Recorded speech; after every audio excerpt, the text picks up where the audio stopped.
welcome to Markings. My name is Paul Naumann. I'm a new pastor in the Kalamazoo area, serving as the associate pastor at St. Michael Lutheran in Portage.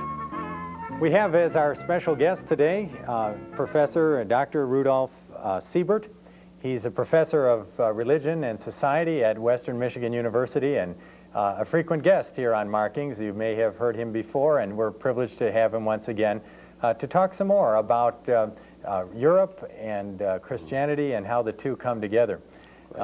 Rudy, I understand that you've done quite a bit of traveling in Europe and perhaps know that part of the world better than many of our viewers would. I know myself, not having spent a whole lot of time over there, certainly have some familiarity with Europe, but my guess is for the most part we're more familiar with Western Europe, with England and France and Germany and so forth than we would be perhaps with Eastern Europe and some of those places that we constantly are hearing about in the news all the time.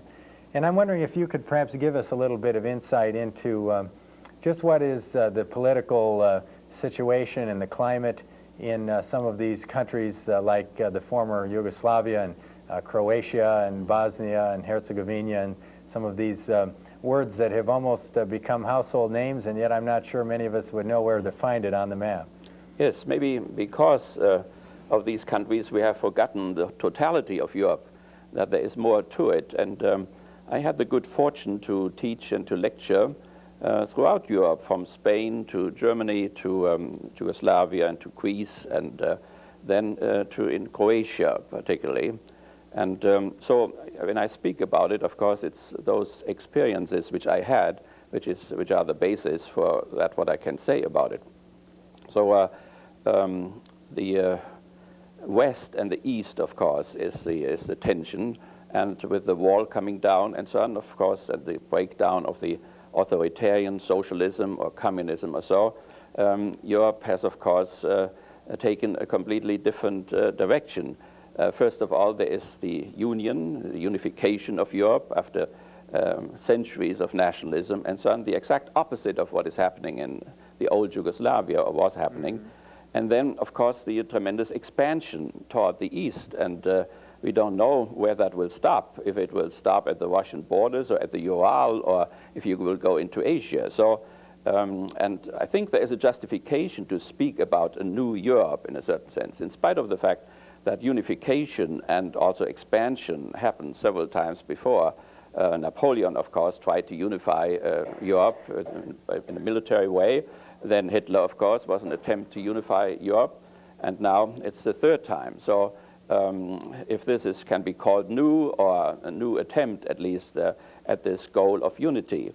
And as far as expansion is concerned, of course, we had the already in the Middle Ages, the Europeans, of course, continually marched toward the east. For instance, the Crusaders, after 200 years of battle in Jerusalem, suddenly turned into Eastern Europe until they were stopped at Novgorod and were drowned in the lake there.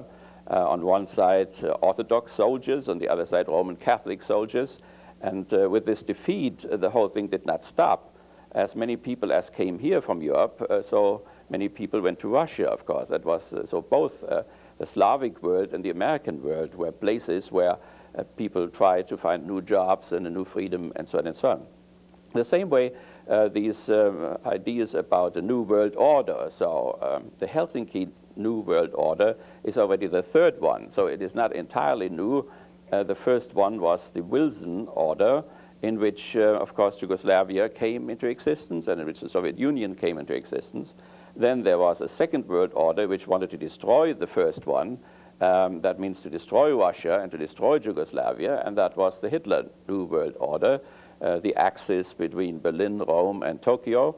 And then, of course, came the Second World War, which destroyed the Second World Order. And then came the third one, now the present one, in which, strangely enough, all that happened what was aimed at in the second one, namely the destruction, and I think against our will to some extent, the destruction of the Soviet Union and the destruction of Yugoslavia. So all these things are, of course, new in a certain sense, but I think we should not forget the historical background, because it all did not simply fall from the sky, but had its prehistory. Well, if there is something indeed new about what we've been calling lately the New World Order, it seems to me that it's this increasing focus on the ethnicity and the nationalism that we see happening in that part of the world. It seems like many of the nations, for example, Yugoslavia, that were once a larger geographical part of Europe, have now been divided into many smaller nations. And of course, there's a lot of fighting and a lot of conflict between these various ethnic peoples. And I guess, you know, from our perspective, my perspective as an American, we look over at that part of the world and we think, why can't they just get along together like we do over here? Right. How much you answer a question like that? The problem was there, of course, before communism took over. That means before the First World War. Of course, under communism, many attempts were made to solve this problem as peacefully as possible. And I remember that in Yugoslavia, that I participated in folk dances and folk singing, where all 6 republics were peacefully together and showed all the culture and so on. And in spite of the fact that I went now for 20 years, I went to Yugoslavia now without any break, even during the war, I was there. And I did not want to believe that with the death of Tito, the whole thing would break apart, because it looked really, at the surface, it looked unified. Only underneath, one had the feeling that there were antagonisms and there were struggles going on. But it was hard to break through. And so my students always told me, well, if Tito will die, everything will break apart. But I thought they could manage in a certain sense. But then, a few years after Tito's death, they all broke apart, yes. I wonder if with the demise of communism and the newfound freedom, and I suppose to some extent a certain amount of anarchy, that there was a void there and a need to fill that. But then also a sense that, okay, now we can sort of start over again and maybe do what we've always wanted to do as a people. And you find many of these ethnic nations that for many decades had to exist alongside of others against their will, now felt they had the freedom to sort of draw the line in the sand in another place and to you know, define their ethnicity and their identity in a unique way. Yeah. And of course, some of those boundaries, some of those lines that have been drawn in the sand, if you will, have been along religious lines and various you know, religious boundaries. And I think many of us find that troubling, because when we think of religion, and perhaps especially Christianity, we think of love and tolerance and forgiveness and reconciliation and all of those things. How might you help us understand how people that perhaps would closely align themselves with Christianity could be so embroiled in fighting and in war? Well, it is the whole, I would say, tragic story of theory and praxis, that they don't come together as they ought to come together. If it is now the orthodoxy, the Orthodox paradigm, or the Roman Catholic paradigm, or the Reformation paradigm, or the Enlightenment paradigm, or what we have now, the ecumenical paradigm, that is decisive in Europe, that there is really a will now to speak with one's own people in one's own church, and having discourses with other Christians, and having discourses with other world religions, and having discourses with the world humanisms, even including Marxists or bourgeois humanists and so on. So, of course, the people, communism imposed, this type of communism, the Russian one, imposed an iron discipline on people in terms of ethnic and religious things. And many times, the religious things, the religious discipline which they imposed, or the discipline which they imposed on the religions, was even less wise than what they did in terms of nationality. If they had held on to the Marxist theory, they would never have somehow persecuted religious people, because the fundamental theory is that religion is the response to suffering. So if you then increase the suffering, of course you make people more religious than they were before. And so religion and ethnicity went together in a certain sense. And the more people suffered in ethnical terms and in religious terms, the more they stuck with what they had and opposed communism as good as they could. And Of course, there were dreams then during this time, how beautiful it will be when we are all free and ethnically and religiously and so on. But astonishingly, somehow there was no religious conversion after the fall of communism, as there was some kind of conversion after the fall of fascism.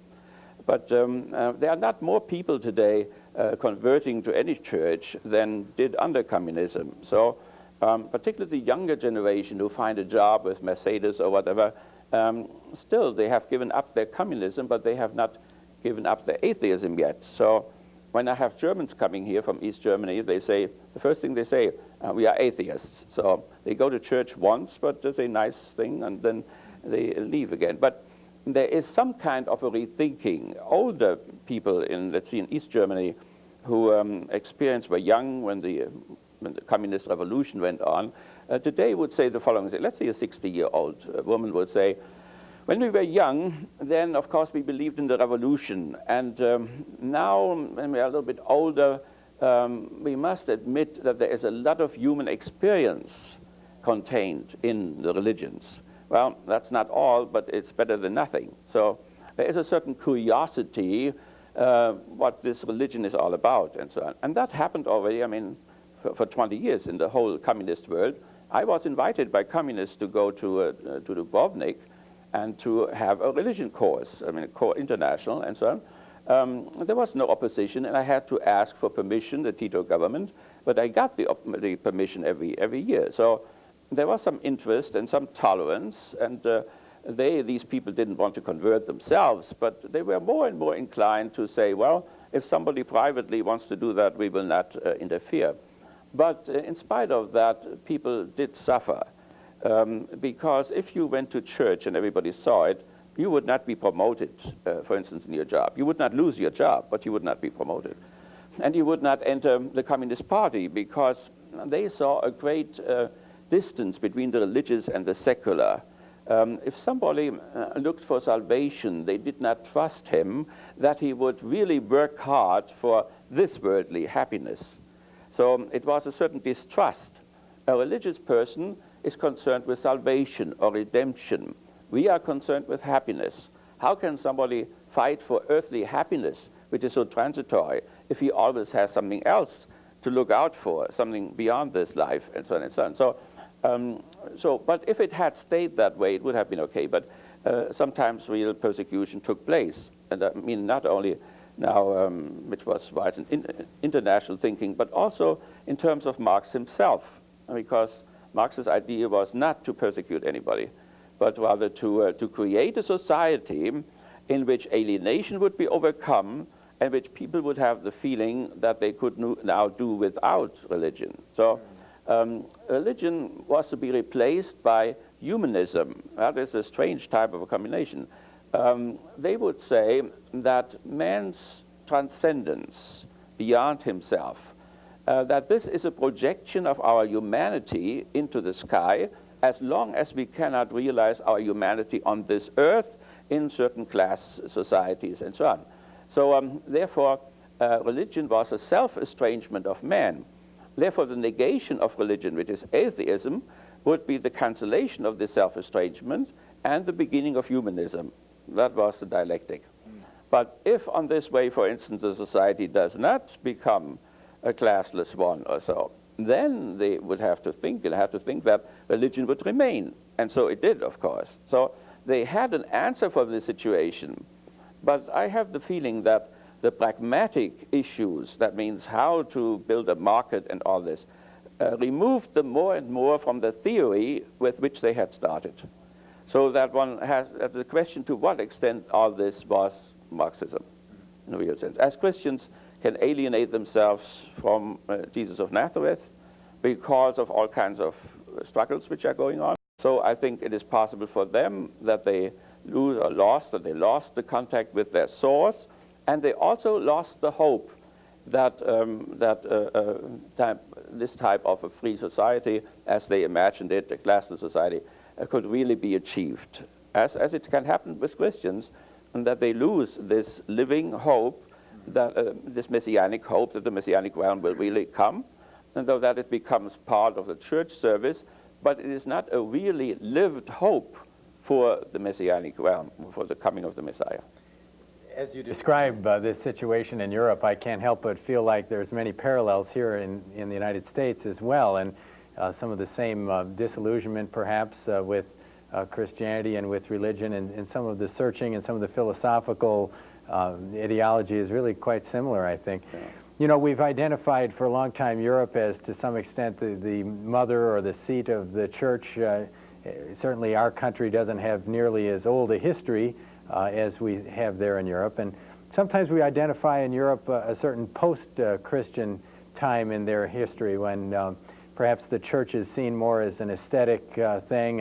You know, many of the churches that had been turned into gymnasiums and swimming pools may be once again cathedrals, but are people really going in there to worship God? And I think we're grateful for the fact that evangelical Christianity has been able to do some effective missionary activity in Europe, again, in Eastern Europe in particular, when at one time, of course, when the so-called Iron Curtain had prevented any of that missionary activity from happening. Would you see that perhaps there is a movement in Europe that could be traced to the evangelical missionary activity that has been going on there in the recent years? If you look at the development of Christianity in terms of paradigms, and you say there was this eschatological, apocalyptic paradigm out of which the Christian writings come, and there was then an Orthodox paradigm, the Orthodox Church, and then in the Middle Ages for 1,000 years the Roman Catholic paradigm, then the Reformation paradigm, and then, as I said already, the Enlightenment paradigm, and now the ecumenical paradigm. Europe, of course, understands itself still to some extent as a Christian continent, and usually it means three churches concretely: Roman Catholicism, and then the Calvinistic tradition, and the Lutheran tradition. And whenever somebody wants to go beyond that and wants to Scientology church, for instance, wants to come in, there is a tremendous opposition against this because they have a hard time to recognize it as a church. It seems to be some kind of a philosophy or whatever. And I know that many Scientologists here are very angry about the reaction in Germany and so on. So, but what has happened, of course, is that after a long period, 1,000 years of Middle Ages, where we had a differentiated unity between secular culture and religion, that then from the Renaissance on, the differentiation turned into a split, and into a very, very serious split where science and technology and new philosophies and new revolutions and so on made a furious attack against religion, not only the Roman Catholic paradigm, but the Reformation paradigm as well. If you think the attack, the restraint of Roman Catholicism against Galileo, but then the Protestant attack against Copernicus and so on and so on. So all the churches were somehow united in their struggle against this secular culture now, which went from Galileo and Newton and Darwin and Marx and Freud and so on, one attack after the other, and very often there were rearguard struggles against that, which were all lost in a certain sense. When the Pope suddenly discovers 2 or 3 years ago that Galileo may have been right after all, or if he half a year ago he says suddenly that also the evolutionary theory of Darwin may have some truth in it and so on, then all this comes a little bit late now, namely after so many resistance against it for so long a time, and then suddenly one turns around and puts hopefully just a little line into the Osservatore Romano that one has changed one's mind now. But the danger, sometimes it's good to think slowly, but the danger was that there was, with these rearguard struggles which were lost, that there was a certain credibility gap, the credibility of those people who had spoken so long against Galileo, so long against Darwin, and so on and so on, but suddenly had to give in. And the secular side said, well, if they know so little about this world, how can they know something about the other world? An epistemological question. Heidegger, for instance, left the Catholic Church out of epistemological concerns. How do they know? And so on and so on. So, and this struggle goes on, you see. I mean, whatever people say the bridge is built now, it is not built, really. The two sides are further and further estranged. And particularly in Germany and other places in Europe, you see on television every night all this Enlightenment material, higher criticism, or desacralization, or profanization, or whatever it's called. And so now the masses of the people are exposed to certain knowledge about the history of all forms of Christianity, which only the very educated people knew for a long time. And I think they are not really prepared now for digesting all of this. For the educated one, it's old stuff. For the less educated people, they say, well, this is new, that's interesting. We knew all the time that the Pope had too much money, or whatever, whatever they hear suddenly. Yeah. So in that sense, it is on a mass issue, it is more dangerous, I think, for Christianity, for all its forms, than it was ever before. Because of an enlightenment, which is not real enlightenment, but which is a mass culture industry of some kind, and many people have great difficulties to it. So it is in Germany, for instance, the first time that masses of people leave the church. That means concretely that they canceled the 1% of their income tax. Which went to the churches. Mm-hmm. They never canceled that before. Masses of workers, for instance. The workers always thought, well, maybe the priest or the minister is right, and then we have a nice insurance for the other world as well, and it's not very much, so we may very well pay it. But now, not even that holds anymore. And so they leave massively, and in West Germany, as well as in East Germany, the churches are very empty. Mm-hmm. Many of these nations would, at the same time, though, acknowledge a particular religion as their state church. For example, in Germany, you'd have the Lutheran Church. Yeah. Would you say that even in these nations where they have these state churches, that oftentimes the people are just very nominally affiliated at best? Well, I know that in Sweden, the state church, for instance, only 1% of people go there, and then mostly for weddings or funerals and so on. Now, in Germany, there is this curiosity that all churches, Lutherans, Calvinists, and Roman, that their relationship to the state is regulated by Adolf Hitler's Concordat up to the day. And nobody dares to cancel it because they think they will never get such a good one again if this one is canceled. Which gives, of course, high salaries to pastors and to ministers and to bishops, even much higher, and so on and so on. So then people protest, and part of this protest is to leave then. Yeah. But then they cannot even reduce the bishop's income, because the bishop's income is not paid out of church money, but out of the normal taxation. And so they go on to pay for the bishops anyway, which is a new wave then of anger and so on. Yeah. Yes. Well, I certainly hate to hear about people being disillusioned with the church because of some of these political issues. And I think even in this country, as we look at the fighting that goes on over there, often in the name of Christianity, that is somewhat of a egg on the face of the body of Christ, you might say. And I think it would be certainly a shame if people were to judge the merits of Christianity based on the way we see it faring in some of these so-called Christian countries. You know, I think that our forefathers were certainly wise in this country as we attempted to separate church and state. Would there perhaps be some things that we've learned in our short history that these other nations could benefit from, and in terms of how to have a proper relationship between church and state?